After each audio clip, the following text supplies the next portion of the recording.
Hi there, my name is Jessie Song. And my brother David is allowed to do whatever he wants. On the other hand, I was strictly forbidden to have any fun. The reason being that I'm a freaking girl. My parents are quite old-fashioned. A man has to sweat and earn his bread, while a woman is a keeper of the hearth. Even though this is the 21st century, our parents still believed in these old traits. I had to be home by 7:30 p.m. whilst David doesn't have a curfew. I wasn't allowed to talk to boys, no matter how handsome they are. While Dave has different girlfriends for every day of the week, I had to clean the house in the evenings and on the weekends. Well, you know who gets all the screen time he desires.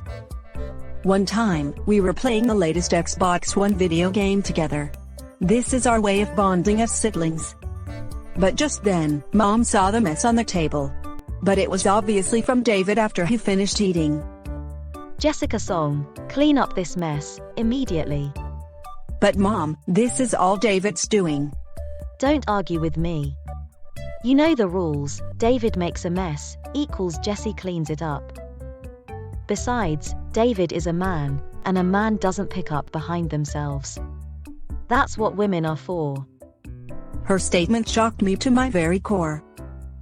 Looks like equality was never in her dictionary. The minute David leaves this house, you have his own life to arrange.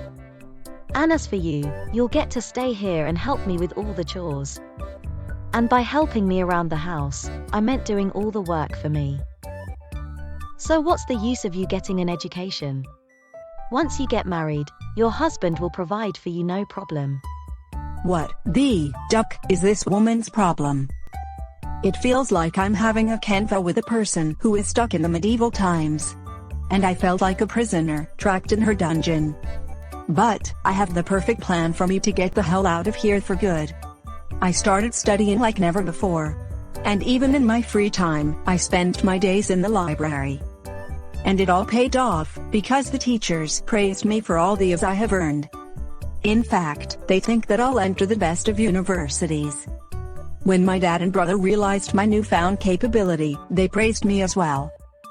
Dad even apologized for his chauvinistic attitude and for underestimating me, and I forgave him straight away. Well, I'm not. Even after all that, Mom was still so jealous of me, she started spewing some of her nonsense to bring me down. How do you get better grades than your brother? You better make up for this by treating him to dinner. That's enough, Mom. Shut up. David finally stood up for me. I am sick and tired of how you treated my sister. She's now a genius, and I'm proud of her. Then my dad chimed in. So do I. They pointed out how fed up with having to deal with Mom and her 1950s antics, by forcing me to do all the work and chores around the house, while David gets free reign. And forcing Dad to always take her side on everything. Mom explained that it was the only way I'll follow my plans as a successful lawyer. Lies, all lies. All lies. Last week, I overheard her plans of forcibly marrying me off to a sketchy businessman and make me his submissive wife, just so you can enjoy the fruits of his earnings too. But, that's... Save it, Mom. In fact, looks like never living with you again would be best for everyone. So scrap, and never come back. After the divorce is finalized, she took a taxi back to her hometown. And with my mom gone, I've never been this happy and free in my life.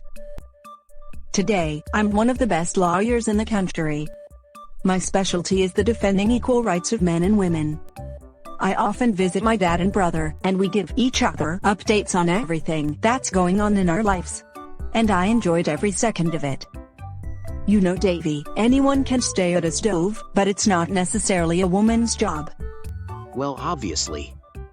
We're not in the 20th century anymore. We don't know what happened to my mom after we kicked her out of the house, but as long as she doesn't bother me or my family anymore, then we really don't care.